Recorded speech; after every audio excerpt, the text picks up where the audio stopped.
aujourd'hui, on va poursuivre notre séquence d'histoire sur le temps des rois et la suite concernant Louis IX, le roi chrétien au XIIIe siècle. Donc je vous rappelle qu'on est toujours au Moyen-Âge. Nous avions vu la dernière fois les croisades, puis Louis IX dit Saint-Louis. Vous avez corrigé juste avant d'attaquer la séance d'aujourd'hui cette partie sur Louis IX dit Saint-Louis. Vous avez corrigé la fiche d'exercice avec celle que vous avez trouvée sur Classroom et vérifié sur la trace écrite que vous n'aviez pas fait d'erreur. Et aujourd'hui, on va aborder les croisades, échanges entre l'Orient et l'Occident. Commençons par notre document de découverte. Alors, observez bien ce document et dites-moi qu'est-ce que représente cette carte. Je vous laisse mettre pause, réfléchir, peut-être écrire sur votre ardoise ou sur votre cahier d'essai. Et puis, dès que vous avez réfléchi à la réponse, vous remettez et moi je vais vous montrer les réponses. On va fonctionner comme ça. C'est parti. Alors, qu'est-ce que représente cette carte? Vous avez eu le temps de comprendre. On va vérifier la réponse et effectivement, on peut voir que cette carte représente, comme son titre l'indique là-haut, les échanges commerciaux qui ont lieu en Europe et en Méditerranée au XIIIe siècle. Donc observez bien, on va continuer les petites questions pour découvrir un petit peu ces fameux échanges. Alors, regardez bien où se trouvent les principales villes commerciales. Je vous laisse mettre pause et revenir dès que vous avez votre réponse à proposer. Vous revoilà, très bien. Eh bien, on voit que les principales villes commerciales se trouvent en Occident, c'est-à-dire la partie qui est à l'ouest, comme on l'avait déjà vu précédemment. L'Occident, c'est l'ouest et l'Orient, c'est l'est. Quels produits sont principalement échangés? Alors là aussi, je vous laisse le temps de réfléchir en mettant pause et de revenir dès que vous avez votre petite idée. Vous revoilà. Alors, quels sont les différents produits échangés, les principaux? On voit que l'Occident échange principalement de la laine, de là-haut, des draps, contre des épices, des soieries, de l'or, différentes choses qui viennent de l'Orient. Il y a donc des échanges entre l'Orient et l'Occident.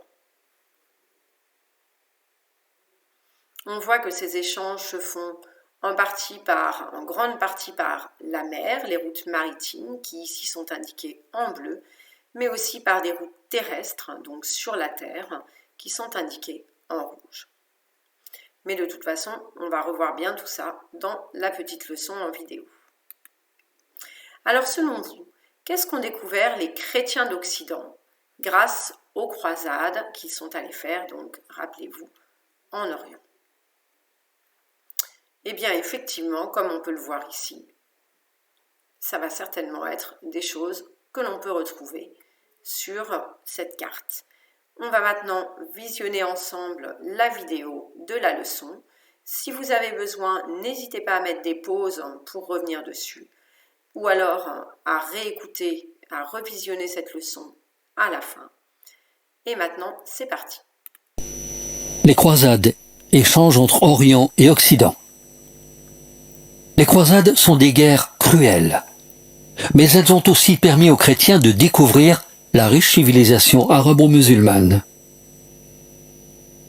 Ils admirent l'or et les perles, les soieries et le coton, les parfums, autant de produits qu'ils échangeront principalement contre des draps occidentaux. Ils rapportent également en Occident des aliments nouveaux, abricots, oranges, citrons, épices, canne à sucre, etc. En Orient, les croisés découvrent aussi des palais somptueux, décorés de briques et de céramique, ornés de coupoles et d'arcs finement sculptés ou dorés à l'or. La civilisation arabo-musulmane surprend les Occidentaux par ses connaissances scientifiques. Les Arabes utilisent la boussole ou l'astrolabe pour s'orienter. Les savants arabes maîtrisent l'art de calculer. Nous leur devons d'ailleurs notre manière d'écrire les chiffres, ainsi que le zéro et l'algèbre. Ils sont également doués en médecine et en physique. Savez-vous qu'ils nous ont aussi transmis le jeu d'échecs ? Voilà, donc n'hésitez pas à retourner voir la leçon si vous en avez besoin. Et pour l'instant, je vais continuer la leçon. Vous allez maintenant donc avoir besoin de... On va commencer par faire les petits exercices ensemble à l'écran. Et puis vous compléterez votre propre fiche d'exercice que vous avez déjà collée dans votre cahier. Donc là maintenant, on va voir un petit peu les différents échanges commerciaux. Pour cet exercice, je vous invite à le faire vous-même sur votre ardoise et ensuite à vérifier avec moi au cours de la correction.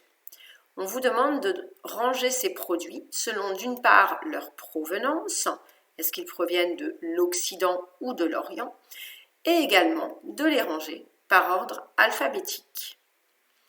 Alors, je vous laisse mettre une pause, je vais le faire moi pendant ce temps, et dès que vous aurez terminé, vous relancez la vidéo pour vérifier votre correction. Alors vous revoilà. Eh bien effectivement, ce qui part de l'Orient, ce sont d'une part les draps, d'autre part la laine, le sel,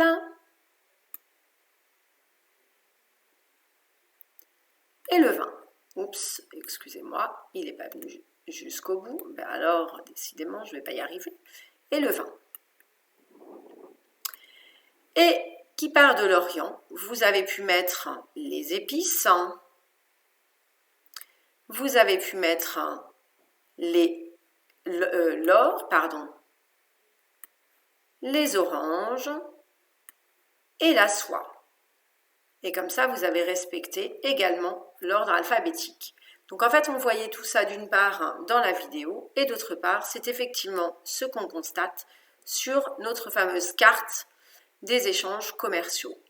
On voit donc qu'il y a eu de nombreux échanges commerciaux entre l'Orient et l'Occident et que grâce aux croisades, eh bien, les chrétiens d'Occident ont découvert tout ce qui était présent chez les chrétiens d'Orient et dans ces pays d'Orient, dont des épices qu'ils ne connaissaient pas chez eux, et également les soies. Ils ont découvert des monuments de l'architecture superbes que eux n'avaient pas non plus en Occident. Donc, ça a été très riche pour ces découvertes. Alors, on va pouvoir continuer pour voir le dernier petit exercice.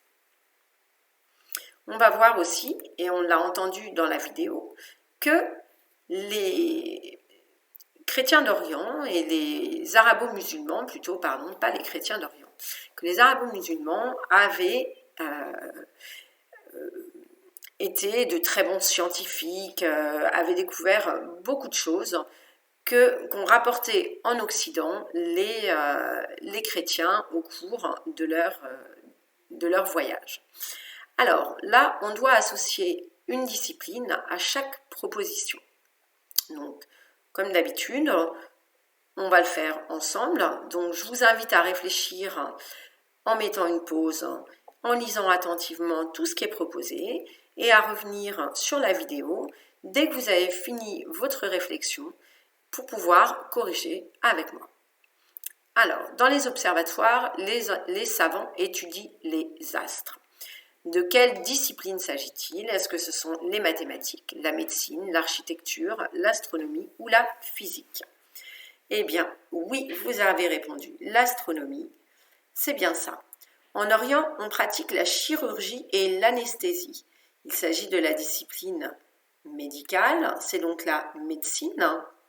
Les scientifiques arabes maîtrisent l'algèbre et la géométrie. L'algèbre et la géométrie font partie de la discipline mathématique. Les alchimistes arabes étudient la matière et leurs propriétés. Ici, on va parler de la physique. Et pour finir, on a vu des motifs géométriques et des arabesques qui ornent les arcs et les coupoles des bâtiments. Et il s'agit de l'architecture. Donc, grâce à toutes ces découvertes, eh bien, les chrétiens d'Occident sont beaucoup enrichis et ont appris ces différentes disciplines telles que l'astronomie, l'étude du ciel, la médecine avec la chirurgie, l'anesthésie, les mathématiques, la physique et l'architecture où ils ont découvert des monuments absolument merveilleux.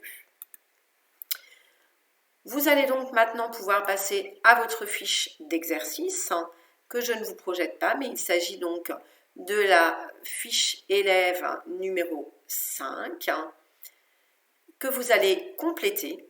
Vous allez également voir la trace écrite que vous avez qui s'appelle la fiche élève 6 et à laquelle on va réfléchir ensemble. Je vais vous lire le texte. Je vous inviterai à mettre les mots qui manquent. Rappelez-vous, ils sont en bas de votre petite fiche. Ça évite de faire des erreurs. Et on vérifiera la correction ensemble à la fin. Donc lors des croisades, le se développe entre les marchands musulmans et permettant à l'Occident de découvrir les de l'Orient. Les épices, les tels que l'orange ou l'abricot, l'or, des pierres précieuses. Les croisés s'émerveillent aussi devant l'architecture et l'ornementation des palais orientaux. Ils sont surpris par les scientifiques utilisés par les notamment en médecine, astronomie, comme les chiffres, et philosophie. Je vous laisserai donc, après avoir fait votre fiche d'exercice, compléter cette trace écrite et vous récupérerez les corrigés dès que vous aurez terminé. Je vous les mettrai sur Classroom.